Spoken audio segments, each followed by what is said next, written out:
Happy birthday sa aking anak. Ay, ang bilis ng panahon. Ang butchacha ko. Kailan lang. Si ate ang nagdibo ngayon naman. Ang aking pangalawang baby. Alam ko masaya ka ngayon sa birthday mo. At wala man kami mairegalo sa'yo.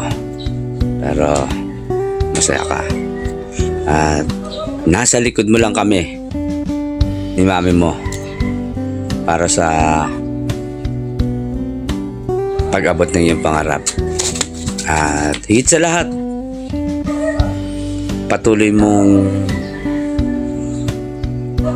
ilapit yung sarili mo sa Diyos, lalo na yung mga pagtupad mo. Kung nasubok ka ng panahon, ayos lang yun, nak, kasi kailangan talaga tayong subukin ng Diyos. Kaya pakakaingatan natin yung pagka-iglesia natin ni Kristo. Dahil yan lang ang bagay na maipamamana ko na hindi pwedeng manakaw. Pero pwedeng maagaw kung hindi natin iingatan. Kaya sana makabalik ka na sa iyong tungkulin.